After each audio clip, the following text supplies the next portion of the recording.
और इस बीच केरल में धमाके की खबर के बाद गृह मंत्री अमित शाह ने केरल के सीएम पिनाराई विजयन से बातचीत की है। जांच के लिए एनआईए एनएसजी केरल के लिए रवाना हो गई है। एनआईए और एनएसजी की टीम किसी भी वक्त मौके पर पहुंच सकती है और जांच कर सकती है। बिल्कुल, जांच का एंगल हमास की तरफ भी मुड़ता हुआ नजर आ रहा है, क्योंकि 2 दिन पहले ही एर्नाकुलम में हमास के समर्थन में एक रैली हुई थी। समर्थन में रैली होती है और सबसे बड़ी बात, इस रैली में हमास के नेता खालिद मशेल भी वर्चुअली मौजूद रहते हैं, हमास के समर्थन में बातें करते हैं और ठीक 2 दिन बाद ये ब्लास्ट हो जाना बड़ी बात।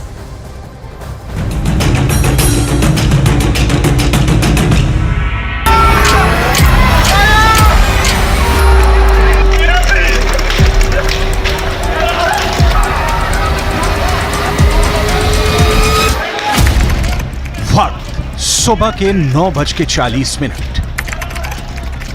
जगह जमरा international convention centre Ernakulam Kerala. 5 minute में एक नहीं, 2 नहीं, 3 सीरियल ब्लास्ट। कन्वेंशन सेंटर में सुबह करीब 9:30 बजे 2000 लोग प्रार्थना कर रहे थे। प्रार्थना के खत्म होने के फौरन बाद पहला धमाका हुआ।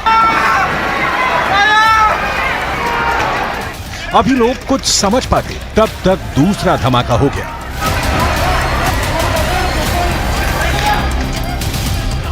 पहले और दूसरे धमाके के चंद सेकंड के बाद ही तीसरा धमाका हो गया।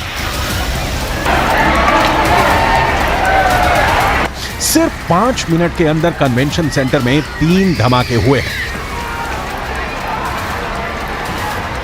धमाके में 20 लोग घायल हुए हैं, जबकि एक शख्स की मौत की खबर है। ब्लास्ट के बाद मौके पर मौजूद लोगों ने घायलों को कन्वेंशन सेंटर के बाहर लाया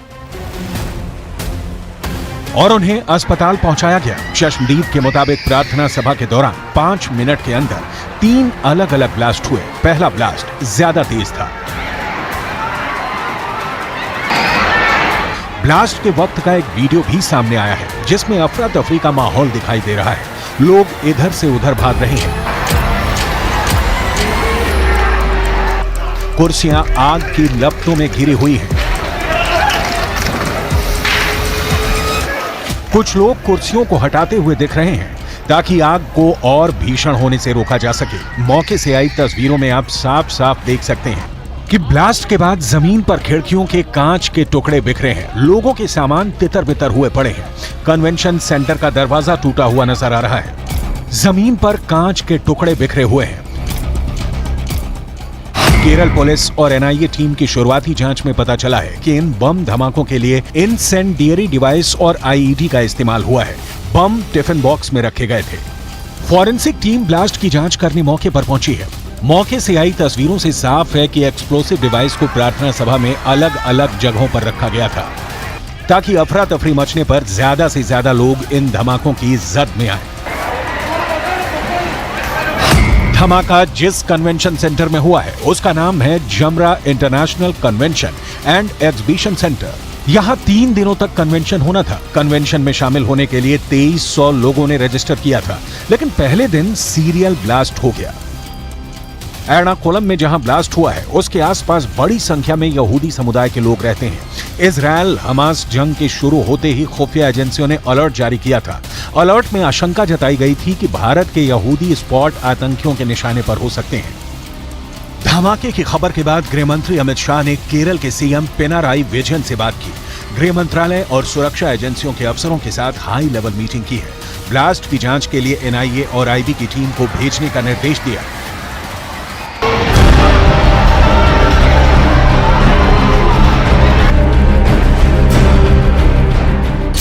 कन्वेंशन सेंटर में हुए ब्लास्ट की जांच अब केरल पुलिस, वहां की फॉरेंसिक टीम के साथ साथ एनआईए और एनएसजी की टीम करेगी। हाल ही में भारत की खुफिया एजेंसी ने अलर्ट जारी करते हुए कहा था कि भारत में यहूदियों के धर्मस्थल आतंकवादियों के निशाने पे हो सकते हैं। यही नहीं, हाल ही में स्पेशल सेल ने आईएसआईएस के जिन 2 आतंकवादियों को गिरफ्तार किया था, उन्होंने भी मुंबई के चाबाड हाउस स्थित यहूदियों के धर्मस्थल की बाकायदा रेकी की थी। बता दें कि ये चाबाड हाउस पर 26/11 में भी आतंकी हमला हो चुका है। ऐसे में केरल में हुए इस ब्लास्ट के बाद सवाल ये खड़े हो रहे हैं कि केरल पुलिस और राज्य सरकार की क्या कोई बड़ी चूक सामने आई है। जिस वक्त एर्नाकुलम में धमाके हुए उस समय केरल के मुख्यमंत्री पिनाराई विजयन दिल्ली में धरना दे रहे थे।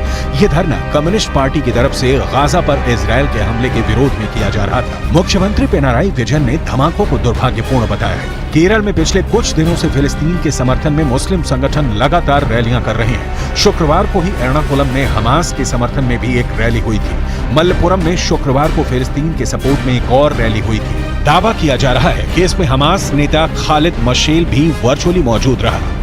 केरल ब्लास्ट से ठीक एक दिन पहले हमास का एक पूर्व प्रमुख केरल में फिलिस्तीन के सपोर्ट में एक वर्चुअल रैली को अंजाम देता है और ठीक उसके अगले ही दिन केरल में ईसाइयों की प्रार्थना सभा पर सिलसिलेवार तरीके से 3 धमाके होते हैं।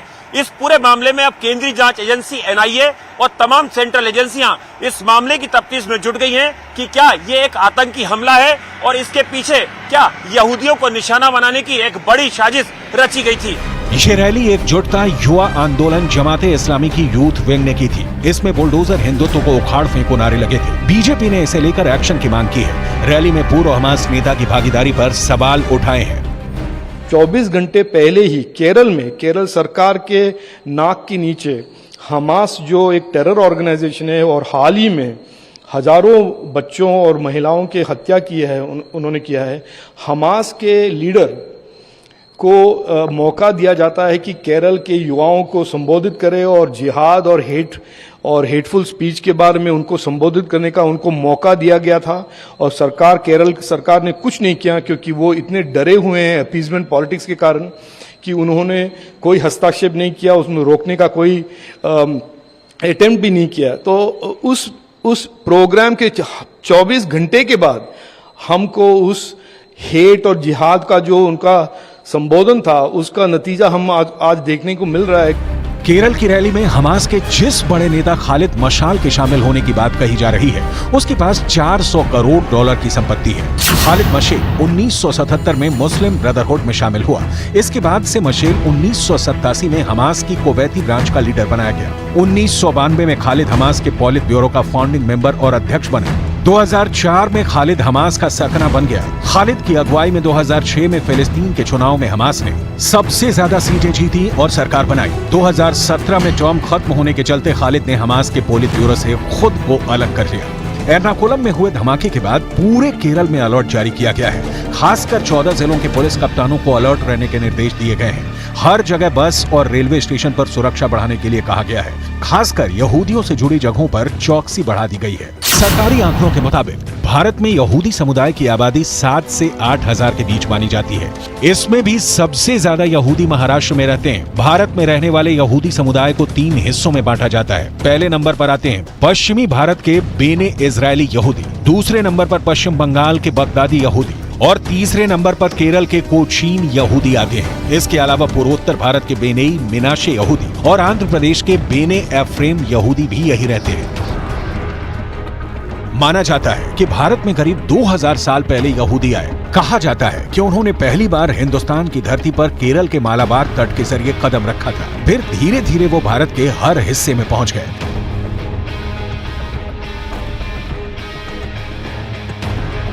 केरल के कन्वेंशन सेंटर में हुए धमाके के बाद दिल्ली पुलिस भी हाई अलर्ट पर है और भीड़ भाड़ वाली जगहों पर खास नजर रखी जा रही है। स्पेशल सेल लगातार खुफिया एजेंसियों के संपर्क में है।